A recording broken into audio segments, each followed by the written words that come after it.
Thank you, Marcus Williams. Welcome into TexAgs Radio Rewind. It's Wednesday, and we had a great show brought to you by T-Mobile. And T-Mobile, a proud sponsor of this show. We appreciate them. They want to remind you to visit T-Mobile.com/acrossamerica to learn more about how you can get value and coverage with T-Mobile. And there's a lot of value and coverage on this show as well. I've done that cheesy segue 2 days in a row. Apologize about that. But we did talk about the Aggies winning there. What a game in Athens. Marcus Williams with the three-point shot to win it for the Aggies. Great win there. Gary Blair came in the studio early this morning during the Go Hour. We talked about their upcoming game there in Knoxville. Appreciate his time. Chris Landry went on an extended segment with us. We did a lot of great stuff with him. And he did talk a little bit about DJ Durkin, who could be A&M's defensive coordinator here soon enough. We'll see how that plays out. And Recruiting Country with the great Ryan. Well, how about Recruiting Country with Ryan Broniger? It's TexAgs Rewind, presented by T-Mobile. So, who's Kevin? Can you tell me a little bit about Kevin? Kevin is the play that A&M ran for Marcus Williams' game-winning three-pointer. It's a play that has been in Buzz Williams' playbook for 9 years since he's going back to Marquette, and they've never run it. And apparently, they've only practiced it about 4 minutes all of this season. He calls it Kevin because a guy named Kevin taught him to play, and A&M executed it perfectly, which seems like it's not that big a deal, if you're just watching it, but you wonder about all the, what do you do if this happens? What do you do if that happens kind of thing? But they inbound the ball to Marcus Williams. Andre Gordon inbounded it, and he gets behind, he gets a screen from Henry Coleman, and he only has 5.5 seconds left. So, he dribbles, I guess, to where he's most comfortable if it's there. And he only ate 3 seconds off the clock, right? Yeah, Buzz, he's very meticulous. Yeah. And he says, if there's 4, he says 5, I think he said 5 bounces for every second or something like that.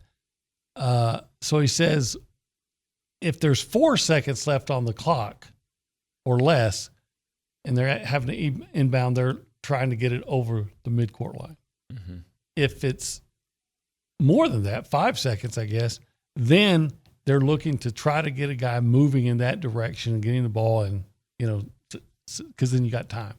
And they obviously had time because he made the shot, and there was still 1.2 seconds left. So it was exciting, and it was an amazing. I think Richard Zane called it a roller coaster. Man, it wasn't just a roller coaster. It was those crazy ones that because at some point you think that A&M is going to have a blowout win, and you think they blew it, and then they pull it out. With they give up the lead with 5 seconds left, and I'm like, really? Is this they're going to lead all night long? Only 2 ties, and it was in the second half, and you're going to lead all night long and lose like that? Really? And they ended up finding a way to get the victory. I thought, maybe I'm mistaken on this, but I thought that Georgia never led until they took that lead with 5.5 seconds left. They tied, but A&M was up 17 with about 18 minutes to go, and Georgia went on a 13-0 run, and A&M would make some three-pointers here and there. They shot, I think they made about, 8 three-pointers, maybe more than that, and looked like they were going to keep staving them off, and then Georgia would keep coming back and finally tied it. And then Henry Coleman made some free throws, which something that A&M did well last night. They haven't been doing. I think they were 10 or 14.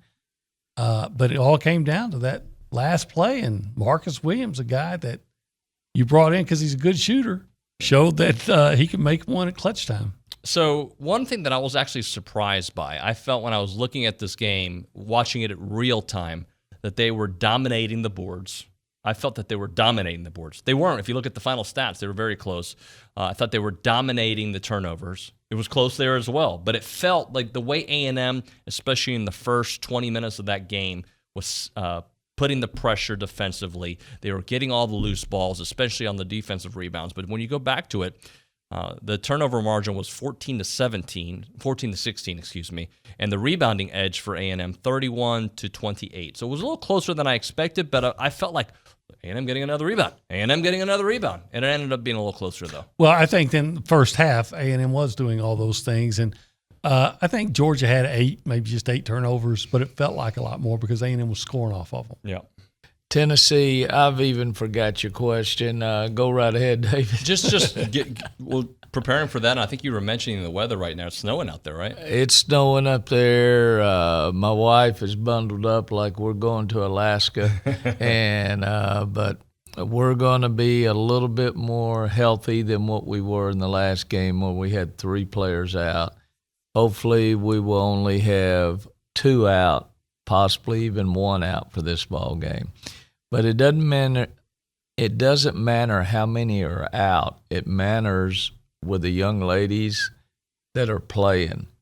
We have enough to make a difference. I believe we have beaten Tennessee 4 out of the last 6 times, or 5 out of 6. We always play well against them. We've won 2 out of the last 3 in Knoxville, and those are my first 2 out of 3 in my long career that I've won in Knoxville. So it's a great arena for women's basketball. I've covered a lot of games at Thompson Bowling, and there's an incredible atmosphere. They really support the women's teams there. What I like about the atmosphere there is those people are showing up an hour and a half before the ball game to sit and visit and just talk hoops or talk sports or talk Tennessee. And that's what I really like. And we're going to eat at Calhoun's on the river tonight.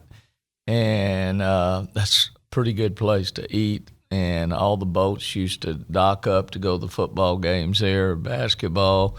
And then tomorrow before our shoot-around, we're taking them to the Women's Basketball Hall of Fame.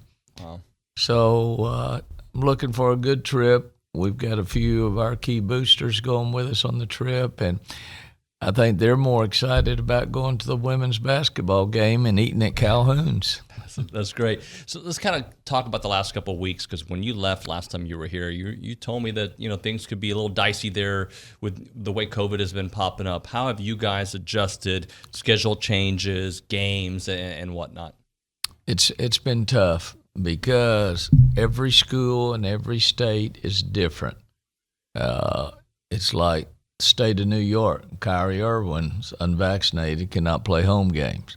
Well, that's not the way it is in Texas, but our rules are very, very stringent on who can play, who can practice, return to play protocol, because we just got one cleared about 8:15 this morning to come back to be able to play. But it is the return to play. It's the cardio test. It's the blood work. It is coming back at 25%, 50%, then 75%, then 100%. So when you say a 10-day window, that's a 14-day window. Now we're on a 5-day window. That means a 9-day window. So, and different states are completely different. Particularly Louisiana and a couple of the southern states that do not have as rules as stringent, but maybe it's because we've protected our players and our students better here at Texas A&M, so I'm proud of that. And if you look at what Jimbo has done in the past, he's identified guys who've done good jobs before in experienced roles at kind of big time levels. So when it was, Mike was, obviously had done a great job at Wake, and then as a result got a job at Notre Dame under Brian Kelly, because Brian thought he was so good in getting a lot out of a little at Wake. And then obviously he was kind of a really proven guy, did a great job at Notre Dame. And obviously they went and poached him from Notre Dame. And I think this is, I think similar. I'm not saying they're the same type of guy, but similar in that you've got a guy that's had some success, and quite frankly, quite a bit of it. And more recently, like I said, within the league where there's improved defensive talent, but they don't have the defensive talent to do what you need to do. So to be at an elite defense. At Ole Miss, you're always going to be the stepchild, so to speak, because the offense is going to be king, because that's what the head coach identifies himself with.